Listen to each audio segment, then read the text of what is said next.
All right, next up, we have our panel on opportunities in private credit, private debt, and direct lending for 2021. Eduardo, are you on the call? Eduardo, are you there? I believe he's muted. I believe I'm not muted anymore. Awesome, Can you hear me now? Yes, we can. All right, with that, I'm going to go ahead and give it over to you. Fantastic. Thank you very much. Hello, everyone, and welcome to our panel, the opportunities in private credit, private debt, and direct lending for 2021. During the next hour, you will hear from accomplished investment professionals about the current trends in the commercial real estate market, with a view in the influence of the government policies, investment strategies, as well as some opportunities for 2021. And we aim to make this an interactive webinar, so please do submit your questions along the way. Any questions that we don't get to answer right away, we will address at the end of the panel during a Q&A session. My name is Eduardo Alves. I'm a director in the Credit Risk Solutions Group of S&P Global Market Intelligence. My team provides the tools that credit and investment professionals rely on to make risk assessment, underwriting, and pricing decisions with convictions. Our commercial real estate scorecard is a powerful tool, both for in construction and income producing commercial real estate, whether that is multifamily, industrial, residential, office, retail, you name it. It is my pleasure to moderate today's panel and introduce you to our excellent lineup. Please join me in welcoming Bill Bymel, Managing Director for Spurs Capital and First Lien Capital, Mark Fitzpatrick, Managing Partner, Glide Capital, Jordan Supin, Managing Director for Lesti, and Robert Jaffek, Founding and Principal for Boomerang Capital. So now I invite each one of the panelists to take a minute to introduce themselves. Perhaps, Jordan, I see your picture first there, so why don't we start with you? Thanks. I'm Jordan Supin. I'm with Lesti. Thanks for inviting us to participate in the panel. Lesti is an alternative investments platform. Managing directors on the US-based credit team. We invest in both performing and non-performing debt, small balance, commercial, and residential. Thank you. Thank you, Jordan. Mark? Hi, yes, Mark Fitzpatrick. Thanks, Eduardo. I'm founding partner at Glide Capital. We started Glide Capital 6 years ago to help wealth managers build portfolios within alternatives more efficiently. We knew that there was a lot of opportunities within alternatives. However, there's a lot of barriers to entry or friction in incorporating them into your clients' portfolios. And so there is issues with sourcing managers, doing the due diligence, providing diversification, efficiency in the investment process of filling out the paperwork. So Glide has gone through and eliminated those barriers by providing due diligence, providing investment opportunities, transparency, and doing it in a structure that makes it easy for wealth managers to build their own customized portfolios for clients. Thank you, Mark. Rob? Boomerang Finance is a hard money lender. We've been at the hard money lending business for about 10 years.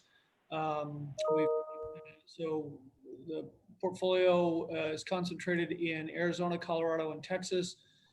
Portfolio, about 300 or so loans. The average size is about $275,000. So we're at the lower end of the market, kind of an average home, really. Couple things we do different on the origination. We're doing our own origination. We don't buy leads off the internet or anything like that. Then we do our underwriting a little different. We require budgets and we have a draw schedule attached to that. That's very important. The positioning is important. We do a little different. Most people say, you know, my portfolio is just a bunch of good loans. We think that If you've got loans, you've got to think about loans coming in, loans coming out, where they are in the J curve, those sorts of things. And then a key difference for this time is that we do our own servicing. We talk to our borrowers rather than through a third party. Most people out-service the servicing. They think it's just cashing checks, but it's actually talking to people. And then the fund return, you can see our fund return, we're pretty non-volatile. Investors investors appreciate the volatility. They also appreciate that it's a REIT structure and their money's always deployed. People can do this on their own. Some people do, but the money then has to be cycled. So that's who we are and what we do. Fantastic, Rob. Thank you. And Bill. Thank you, Eduardo. Good afternoon. My name is Bill Bymel. You can hear me, right? Great. Okay. Yes, we can. I'm the managing director at Spurs Capital and a principal in First Lien Capital LP. We are investors in the non-performing, sub-performing first lien mortgage space, primarily residential, single family, 1 to 4 family properties and condos. We have a nationwide footprint. We've been in business. My team has been together for over a decade since the last downturn.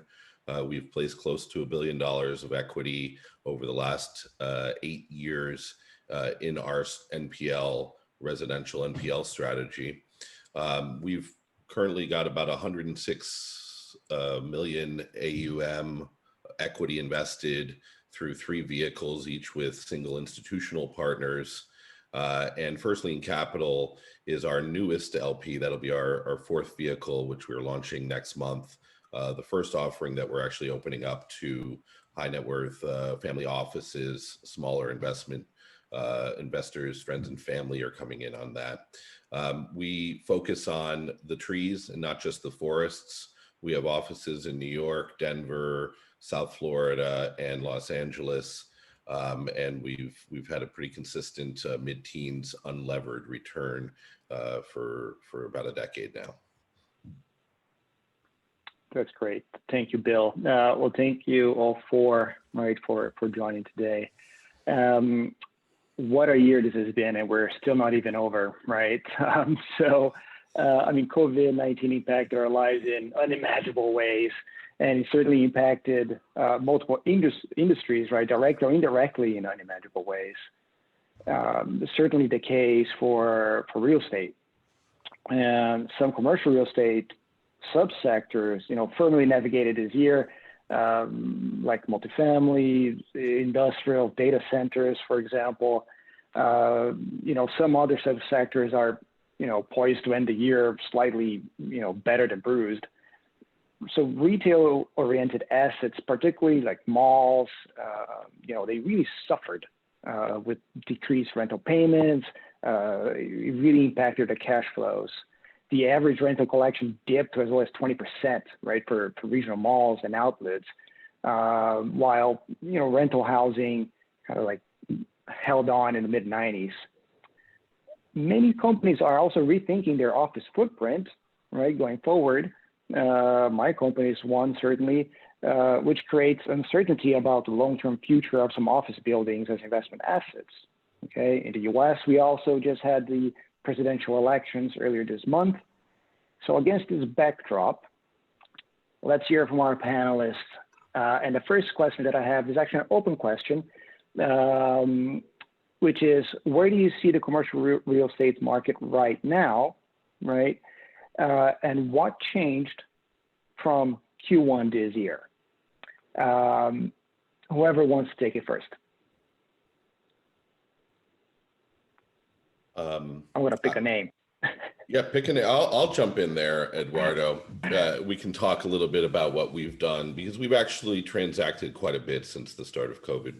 We've purchased just under 40 million of non-performing scratch and dent product. And they've fallen into 2 buckets this go around this summer. We saw a huge wave in, when we had the liquidity freeze in late March as everything was shutting down.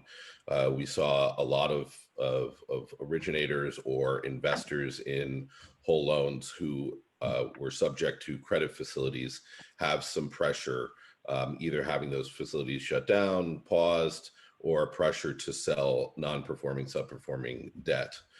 So we did see a lot of product that way.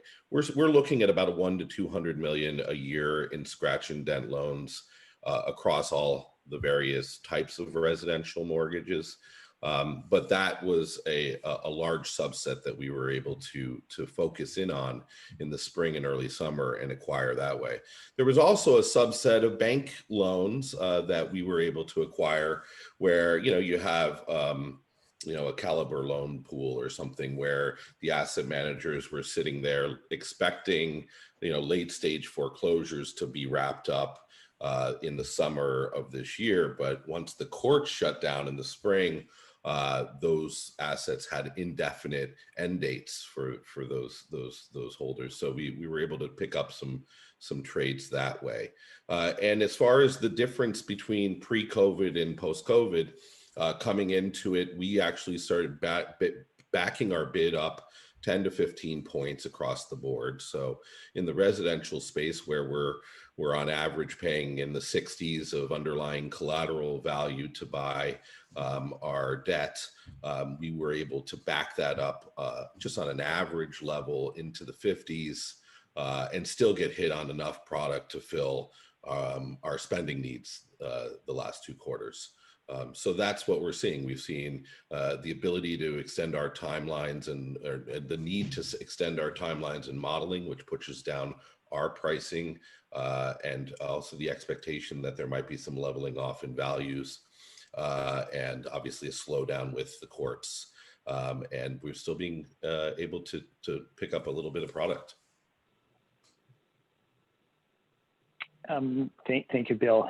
Rob, do you see the market in the same way that Bill sees it, and certainly with the drop in the prices, right, a bit more of a competitive environment? What are your comments on that? Yeah, so, we're looking more at the single family residential market. We've got commercial on the other side. So definitely much of what Bill said resonated. On the single family residential side and on that portfolio, a couple definite similarities and a couple definite differences. The similarities are, when the market first crashed, when we first had the pandemic start in March or so, the CMBS market closed for our competitors. We don't use that. It is our money, it is our equity, and we have dedicated debt lines. That dried up. That killed a bunch of our competitors, which was nice. And those competitors are now coming back. So it's in a different form. We can talk about that later, perhaps. But so we saw that for sure. And one of the things, the other similarity that we've along the same lines as what Bill spoke about, is we are seeing the courts now figure out how to deal with remote filings and those sorts of things. So, and that has been very welcome for us as well. The difference, of course, is the downturn that has been somewhat extended, and we're still scratching our head a little bit on the commercial side, didn't happen in single family residential. I think it lasted all of about a week.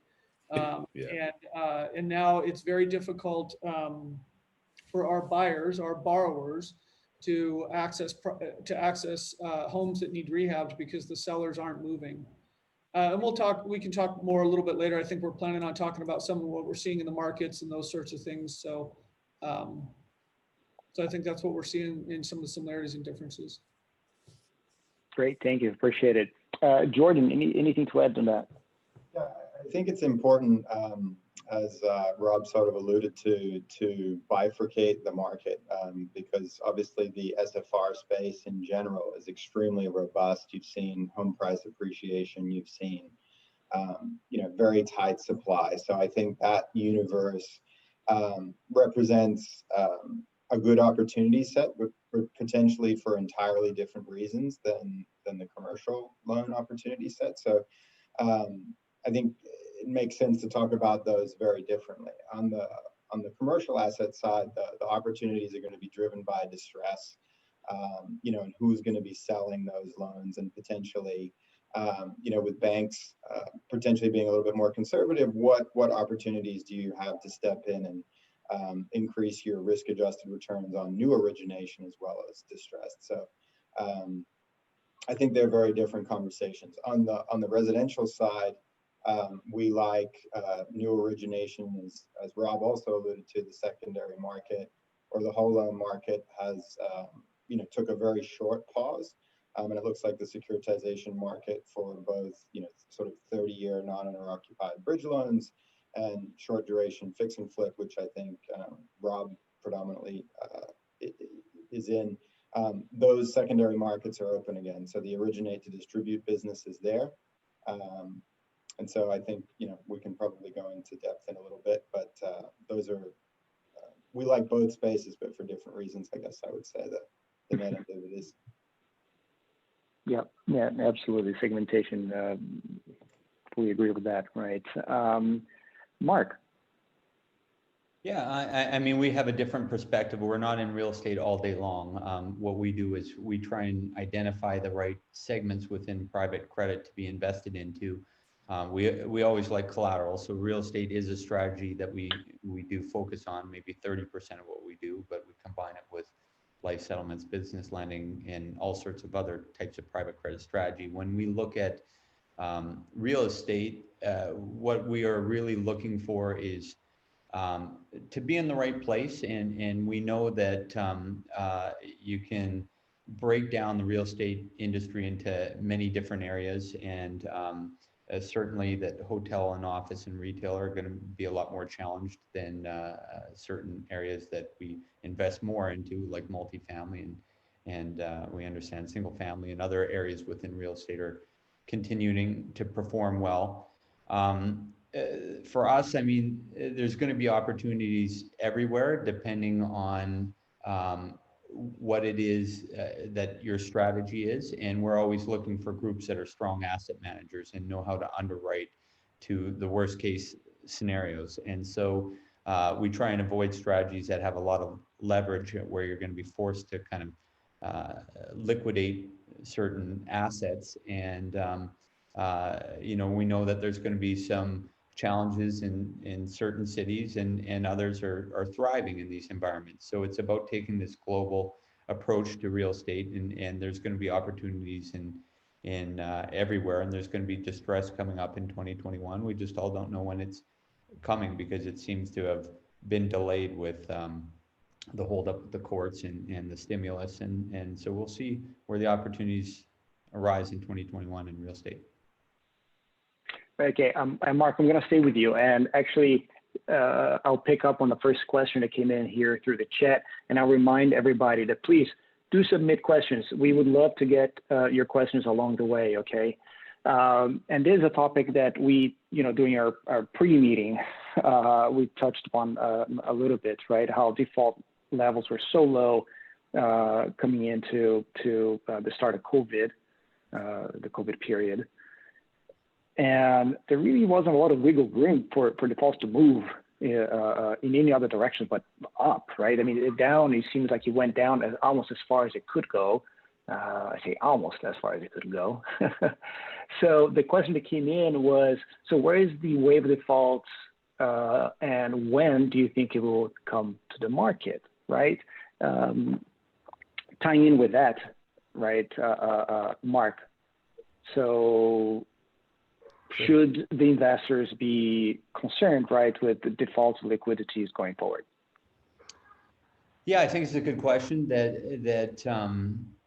it depends on the strategy that they have. That we're certainly going to see a pickup in defaults. We're speaking about real estate in particular here. So when it comes to real estate, there's defaults. There's technical defaults where there's a lot of covenants on these different lending agreements, and you could become in technical default very easily. And particularly in a year like this, if you miss a payment, you're in default. And does that mean that all of a sudden the lender is going to go out there and take over your property because you had a technical default? No. In an environment like this, we're working with each other to say, okay, let's put together a new plan that works for both sides. That the lenders don't tend to go out there and come up with a situation that doesn't work for them, but they're willing to work with them on payments if there's their borrower has been significantly hurt by the current environment, because at the end of the day, they know that they have a good asset. When we're looking at real estate, we're always trying to be very, very conservative. We're not going into strategies that are buying tons of different properties, leveraging them up, and getting exposure to the whole industry that way. What we're doing is we're looking for groups that have a deep understanding of the asset that they're lending against, and know that in a worst case scenario, they've got asset management capabilities where they could take over that asset and operate it. For us, defaults are absolutely going to pick up. However, our losses going to pick up. Are the managers going to take over a lot more properties? Well, usually there's a huge buffer where it's the equity or the borrower that is in the riskier position, and we're just lending on, say, 60 or 70% of the asset value. So the likelihood of taking over those properties is remote. It always has been. The fact that there are technical defaults that are fairly frequent, that's always going to be part of the business. We will see, maybe a pickup in some of the properties being taken over, but we don't see it as a massive wave in the type of strategy that we have, because we're well protected. And even if the managers do end up taking over the property, again, they just got it at a 30-40% discount. They have that asset management capability or operating capabilities.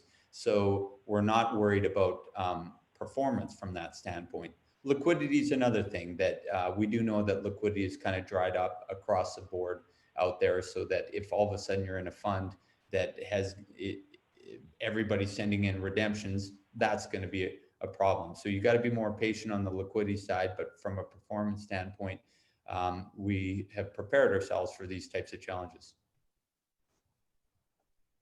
Thanks, Mark. Anyone else wants to add to that answer? I would not mind stepping in and just giving my opinion about it. The defaults are coming. And one of the questions actually you should probably look into the answered section, Eduardo, and ask that Brian Mingham question next, because I think that's a good lead in. But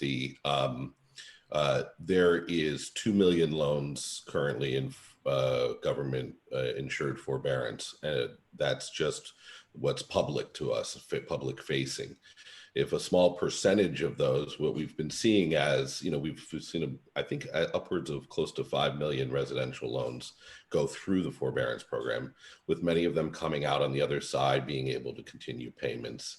But the default rate has been about 15% on those coming out of forbearance. So there's 300,000 loans, if based upon the current data, that we can expect to go into default in the coming months. The government has successfully kicked the can down the road this year. The injection of liquidity by Treasury and the Fed, combined with the government moratoriums that exist, preventing the public from seeing what's really going on behind the scenes, I think that will all come to light in the coming months. And so one of two things will happen. You'll see an influx of new cases, eviction and foreclosure, into the courts. And you'll see investors on the back end of that saying, do I really want to sit this out and fight for time in judicial states, or whatnot? We'll get into the next question on the residential side, because yes, the residential market looks hot right now. And so you would think that with the lack of inventory and the upward movement, especially in suburbia, in terms of residential, that this would be a never ending, that this will never get bad, and it will never become a crisis, and that the market will just eat up whatever defaults there are. But I remember 2007, when there was no availability of residential inventory if you were a residential investor, and how it never seemed like that would end. And 1 year later, we went from no inventory to a glut of inventory. So the markets do change, and with the cost of living adjustments that need to be taken into account, the cost of living, and God forbid interest rates go up and pricing becomes less affordable, there will be dislocation on the residential side. We obviously know that it's coming on the commercial side, but you're dealing with more sophisticated investors, and I think there will be workouts along the way. But I think, especially in small balance commercial, I think a reckoning is on the horizon.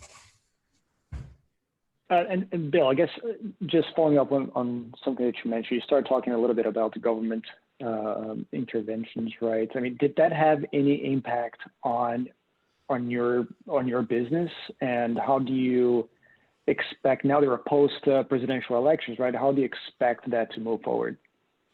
It's a big wild card. That's a very good question, Eduardo.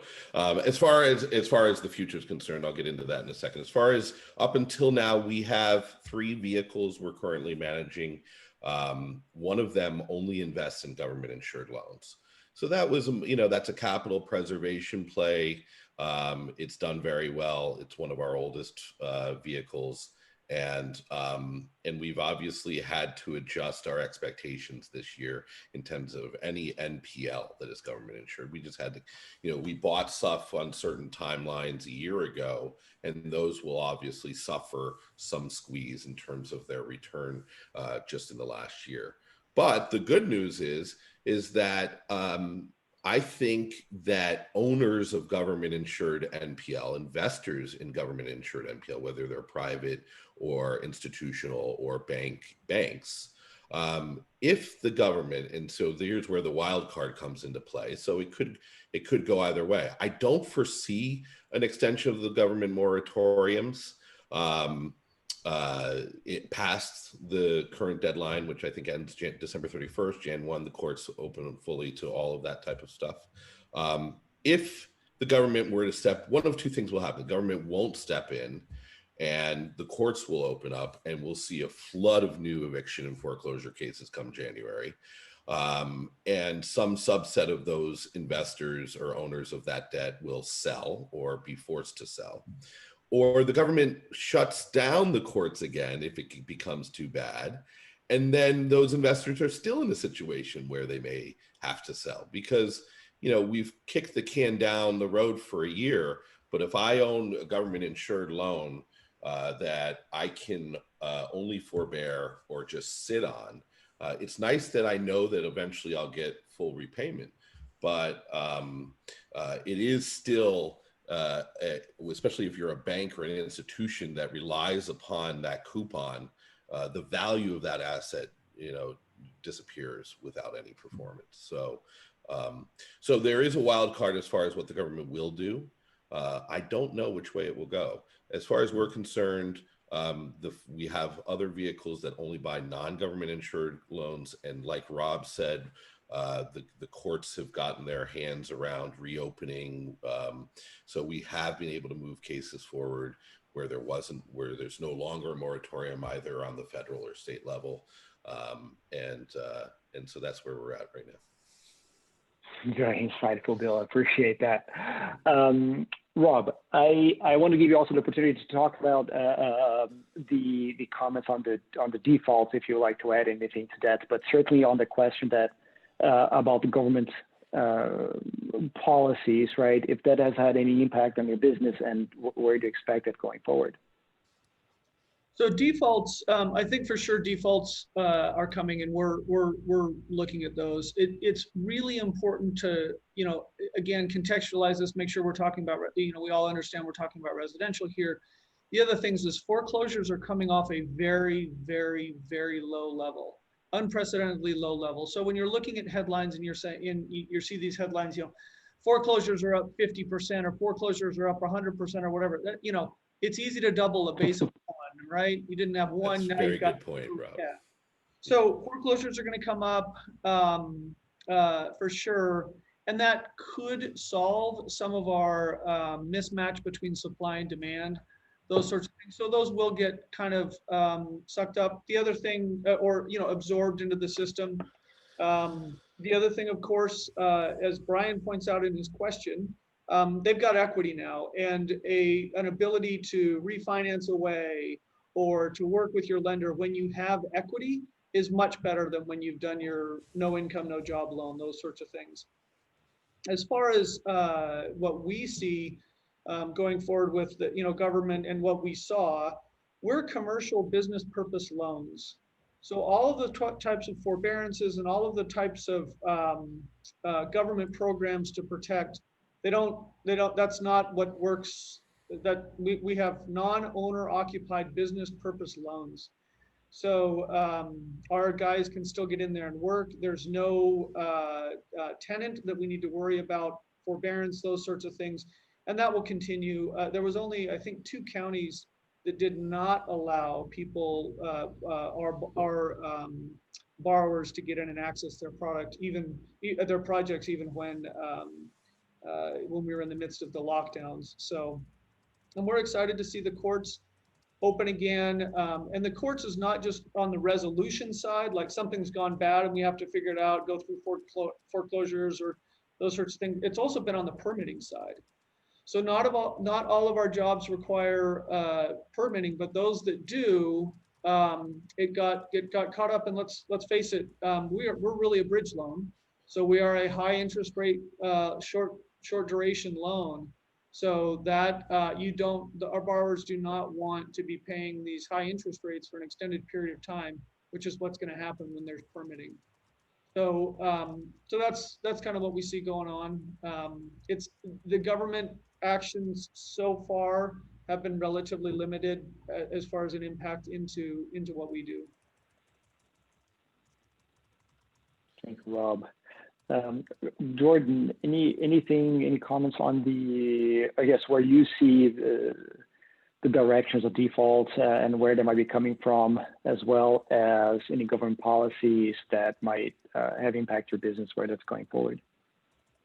I think it's on the residential side, we've seen defaults on the fix and flip or the business purpose loans. We've seen defaults very low.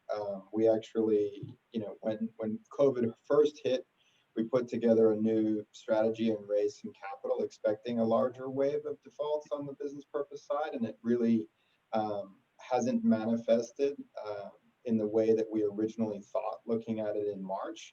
As Bill sort of alluded to, there was some forced selling when warehouse lines and some of the REITs had to delever. But we don't see a huge wave of defaults on the business purpose loan side. We would like to see more because we'd like to buy more distressed paper there, but we just haven't seen it manifest yet. On the commercial loan side, we think it's imminent, and we think that the government response delayed significantly the amount of defaults or the timeline for specifically banks in order to need to sell them to work with their capital ratios. So again, we see a big expectation of buying non-performing loans on the small balance commercial side, but not so much on the resi side, where we're still buying NPLs, but we'd like more on the resi side, and we're also buying new origination on the fix and flip side today, with the expectation that spreads in the whole loan secondary market will continue to tighten, and so we're actively buying today with that expectation that those spreads will tighten on the secondary market side. Great. Okay, so it seems like we have a bit of a view already of where we are, and possibly the direction of some of the factors we're looking at, right? So turning our attention to strategies, Mark, which strategies is your firm focusing on, keeping in mind everything that we discussed up to now, right? With this reality, and why are you following these strategies? Sure. So obviously we're coming at it from a different perspective. What we are doing is we are working with wealth managers to give them exposure to the whole private credit industry. And the whole private credit industry is not just real estate, which we've had most of the conversations on at this point in time.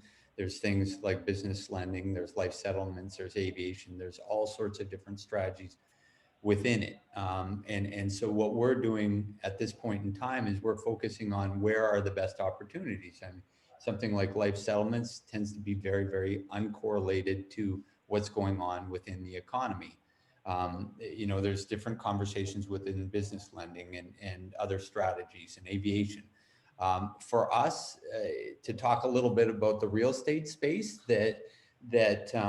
obviously we're not going to go into strategies that are in hotels and office and retail that might have a lot of leverage on them. There's going to be opportunities everywhere because there's going to be distress. So we're going to be looking more at non-performing loan type strategies. We're going to be looking always to groups that have experience navigating it.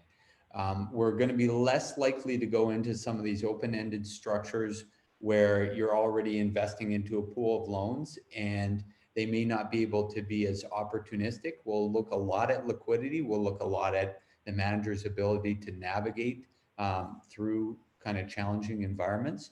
But I think we're going to focus more on newly launched funds that are going to be opportunistic to take advantage of the dislocations, because we all know that anytime there's change, and this has definitely been a year of change, then there are going to be those that are going to be in trouble because they over leveraged and overcommitted themselves or made loans which they couldn't take over the collateral and operate it. And then there's going to be those that are opportunistic and those that have seen environments like this before and have cash and have the ability to deploy it. So I think a lot more kind of new launches and opportunistic type strategies for us in real estate.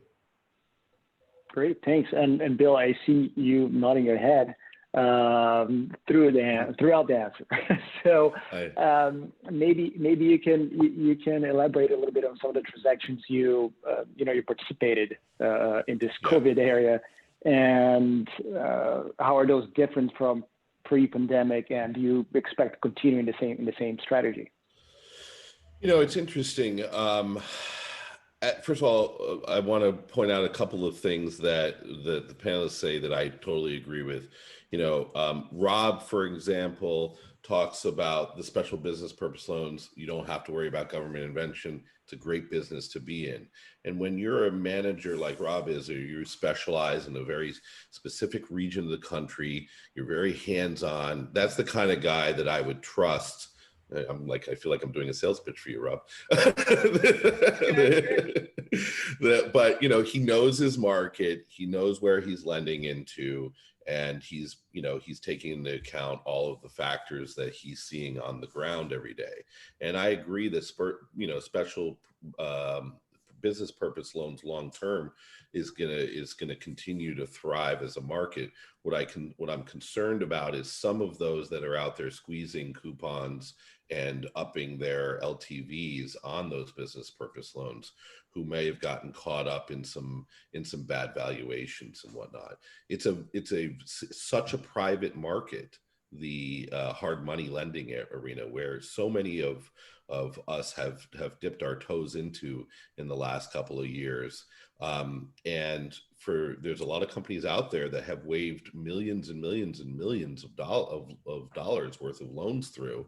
And I've looked at these loans, so I know that they're not, somebody's falling asleep at the wheel once in a while in terms of reviewing the appraisals. I've got a church loan I just turned down based on collateral value that's probably double on appraisal what they thought when they originated. So there are mistakes being made. So further to the Mark Fitzpatrick point, which is there are going to be winners and losers within this volatile, 12 to 24 months ahead. Those that did their job correctly and own assets that are equity protected on the origination side, they're going to be fine and they're going to work through that. And but there is defaults in that market. I have a friend that is very high level, senior level at one of the largest hard money lenders, originators out there. They're their own fund, and he admitted to me last month that the default rates in that business are 10 to 15%. I mean, that's where hard money came out of, was an expectation that you'd have a higher default rate, and that's why you get a higher interest rate. And if markets turn around, I mean, like I said, remember 2007 when, values had jumped 10 to 20% in 1 year from 2006 to 2007, and there was no inventory. And remember what happened a year later.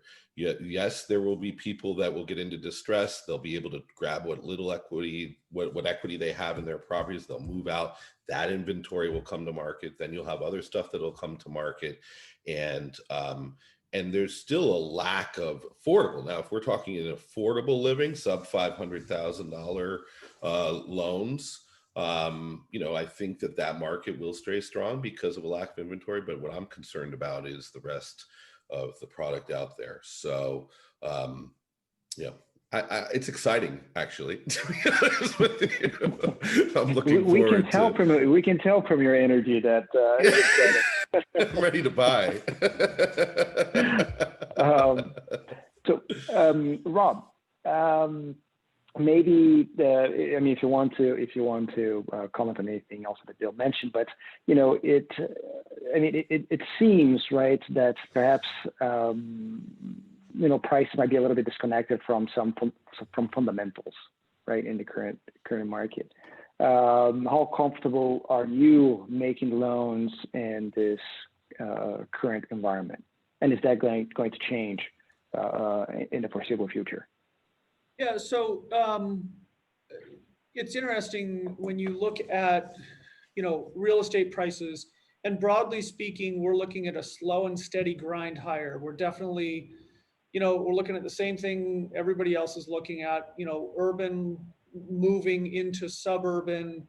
Hey, and what about the tertiary markets, and maybe even if we say quaternary markets, markets, really small markets.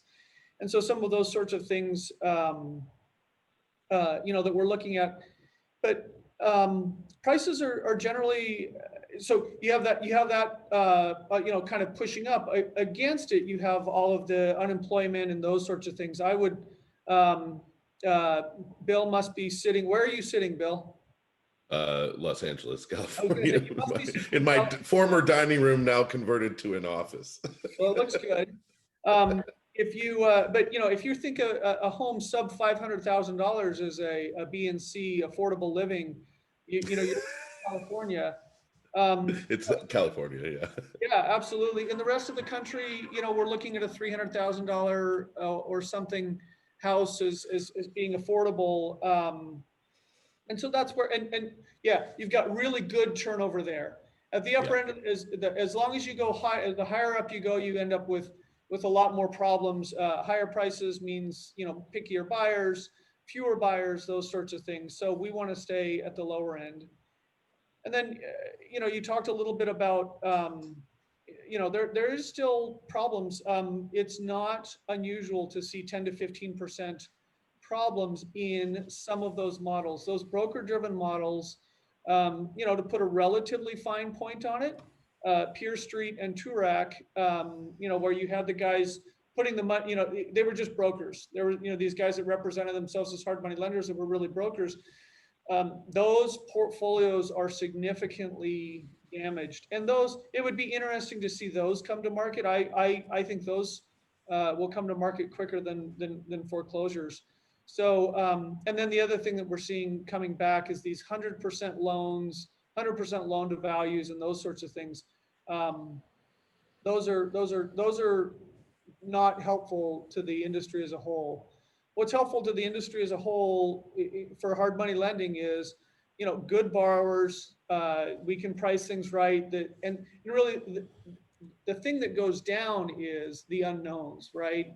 When the unknowns come down, the variability comes down, those sorts of things. We can price tighter and we can get things more through. when we find that there's bad actors either in the borrower pool or the other lender pool, we have to increase our prices, broadly speaking, as a hard money lender to accommodate for those sorts of things. So that's kind of what we see going on in the marketplace right now. Okay, and I have follow-up from Brian. Didn't Turek do an NPL securitization? Yeah, absolutely, and they had great timing on it. So if I've said something untoward about Turek, I've got to admire their timing. You can go look at that securitization. I think for U.S. domestic, it was a 4 7/8 yield, something like that. You can go look up the bond. The bond trades around. Last I looked, the bond was trading about 82. Which if you get the duration, guess what? They're yielding that. If you made that investment today, yield to maturity, you'd be getting about a 10 or 11%, which is about what everybody else is doing now. So their timing was really good. But if they want to do that, they can't, the point was they can't have done that on a business model going forward. They can't do that right now. Nobody's going to do those right now. And actually, we have another question from Brian, who appreciates the engagement here. Yeah, we should have put and Brian. I think Bill, sorry? We should have put Brian on the panel. Yeah. I know.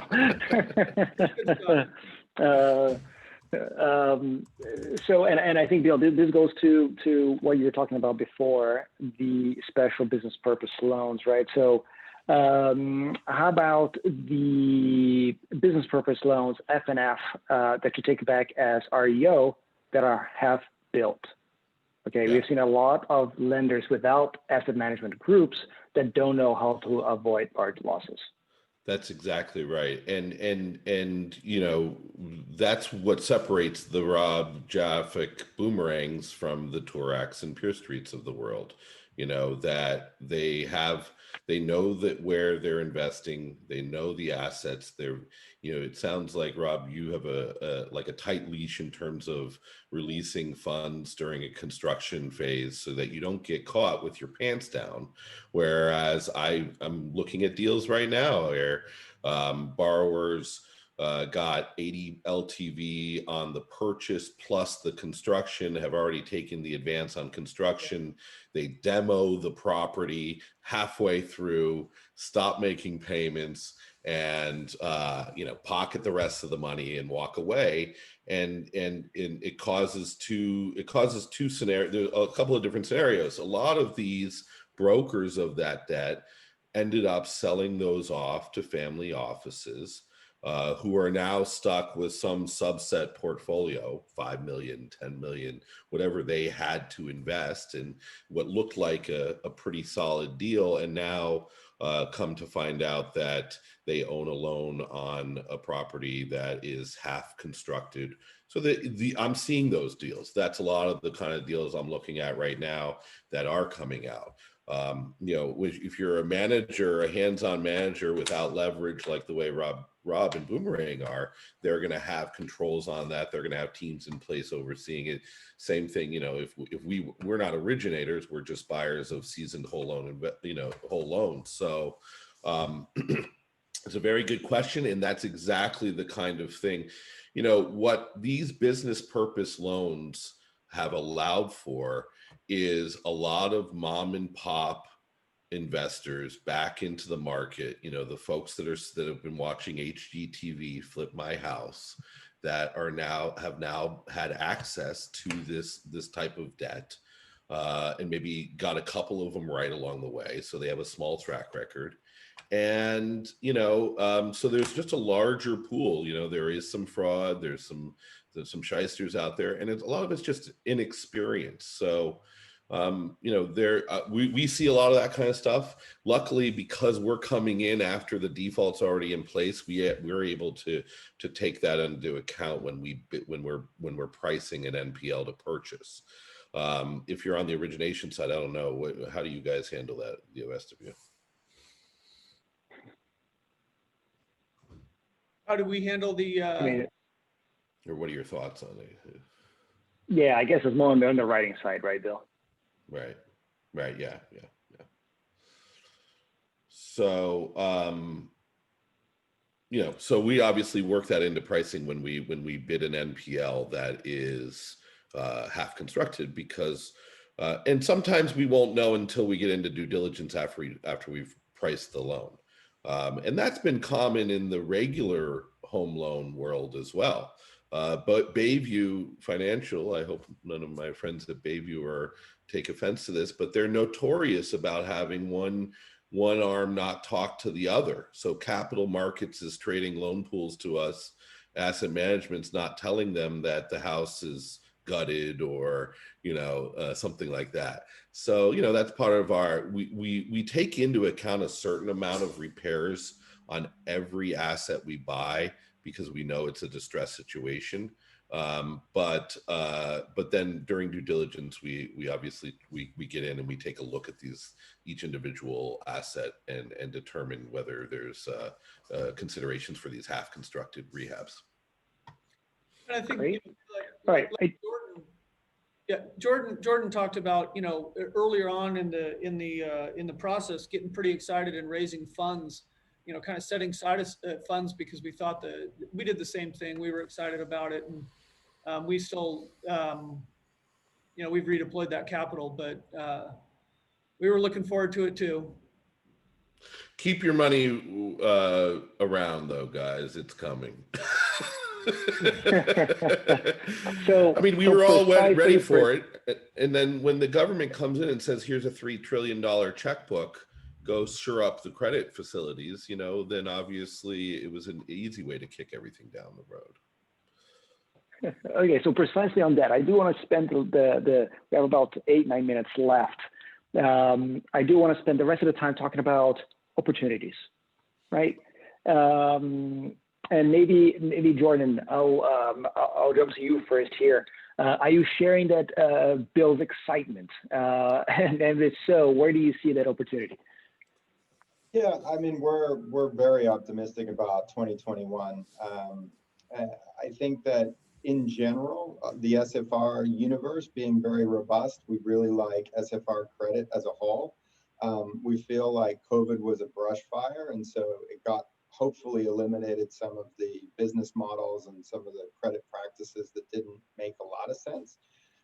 So we're very constructive on SFR business purpose loans, buying them, making them, trading them. We're also sort of in a longer term excited about the development of the secondary market for bridge loans and these kinds of whole loans in general, as we see the world's hunt for yield. We like the increased liquidity, insurance companies, securitization. So we like some of the tradability of these assets that were historically maybe not as tradable in the past if it wasn't an agency loan. So we're excited about the evolution of that market and the fundamentals in the SFR credit. And then on the new origination side in CRE, we see just better opportunities in terms of less bidding, so better risk-adjusted returns on new origination. And one of the other opportunities we really like, some of the Class C and Class B multifamily assets, there's a little bit of stress there. So the syndicators who didn't necessarily have the capital structure, a little bit frothy pre-COVID, those assets will trade. And so we're really excited about lending bridge loans to value add operators who are going to then buy that asset at the right cost basis, reposition it, and then take us out with a Fannie Freddie loan. So small balance multifamily bridge lending, we like a lot. We like scratch and dent NPLs in general, and we like new origination in SFR. So kind of touching all of that, where we're not as excited about yet, maybe because we don't have visibility around where cost basis is going to be, is in sort of the office retail, the really distressed commercial assets, because you don't necessarily have the visibility over where values are going to end up towards the end of 2021. And so we're plenty busy with the stuff that we feel like we can really understand valuation and the niche aspect of how those assets are going to trade. Great. Mark, how about you? Where do you see the opportunities for 2021? Yeah, I mean, there's always going to be opportunities, and that's what we love about this industry. Is first of all, it's growing fast and it's growing for a reason. Talking about private credit as a whole, and why does it exist, and why is there a good kind of macro environment towards this whole industry? Is that a lot of people think about lending and they think, okay, the banks should be the ones that are going out there and lending, but why don't they lend on all these different types of asset categories? Let's just look at real estate. Real estate, they are lenders in real estate, but a certain type, and they're going to ask you for your FICO score. They're going to ask you for your cash flows and those types of things. But they're not asset managers at the end of the day. And what we're seeing more and more is that this whole industry is moving into the private sector, where there's going to be a specialist, and a specialist that has a deep understanding, and they're going to look at the asset at the end of the day and say, how much is that asset worth? And let's stress test it under these different environments. And what is my ability to actually take over this asset and operate this asset? That's what we find very, very interesting in the real estate space, is that there's a lot of people that have jumped into this business that don't have that asset management capabilities, that aren't looking at it from what could go wrong scenario and how am I going to deal with it in that type of environment. And they're just going out there and they're issuing loans without kind of a game plan of the worst case scenario. That provides a huge opportunity for those groups that have been in this business for generations or 10, 20 years and have kind of seen it all. And all of a sudden they have new cash to deploy, and that they can negotiate terms that are just incredibly favorable for those people that get in trouble because they just got in over their heads, or they're in the wrong sector. So what we're going to look for, like we always do, is asset managers that underwrite to the, I have 6 ways out of this property, even in the worst case scenario. And it's such a good deal because this person is in trouble and the banks are unloading these non-performing loans, and I'm going to pick them up for pennies. There's always going to be opportunities within distress. And we think the distress is coming sometime in 2021. We don't know when. Let's just say it's mid during the year. But we're looking at those groups that are kind of preparing themselves, staying patient, and getting ready to be opportunistic. Great. All right. Could I just step in, Yeah, Eduardo, please. and just speak to, I just want to reiterate what Jordan and Mark said. I think they really hit the nail on the head. And it's a follow-up to my point about what, separating the men from the boys, so to speak. My father used to say that anyone could make money in real estate in an up market. And he used to joke about getting pulled over in the Florida on I-95 and having officers ask for his real estate license. And when he said, "Don't you mean driver's license?" he'd say, "Well, not everyone in Florida has a driver's license." But what separates the men from the boys is in volatile markets. And when the proverbial SHIT hits the fan, those operators with experience, sponsors and asset managers with experience, not only in their marketplace, but in dealing in the myriad of resolution options you need to add value and alpha to any given investment, I think is going to be the key. And you guys both hit the nail on the head, being the providers of rescue capital for these stress situations over the next 24 months. I think being in that position, I think, is going to be very exciting. Great.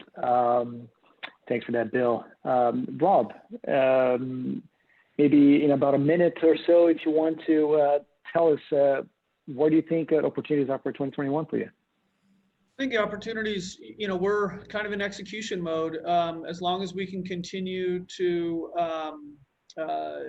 source good loans, service good loans, those sorts of things, as long as we can avoid some of the real pressures as far as pricing goes, I think we need to focus on servicing. I think servicing is going to be key.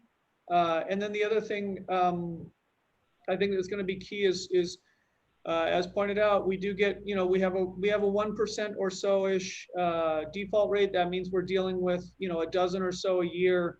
and we need to we need to be fast, aggressive, push those through the system. We do have multiple off ramps for different ways we can get rid of them, but those take a lot of time to deal with, time, energy, those sorts of things. So that's going to be our keys for the New Year's, is really servicing and then dealing quickly with. Luckily, we don't have very many right now, but as a percentage, they'll come, and we just have to continue to deal with them quickly. Thank you very much, Rob. I feel like our panel should be 2 hours long instead of just 1 hour long. I feel like we have so much more still to talk about, but we did reach the end of our allotted time. It was an absolute pleasure speaking with the four of you. Feel free to reach out to us directly if you have any further questions, comments or suggestions. Please join me in extending a very warm thank you to Rob, Bill, Jordan, and Mark, and to Flya for organizing this event. I hope you have a great rest of your day. Thank you. Thanks, everyone. Thank you, gentlemen. That was a really informative panel. Thank you for your contributions.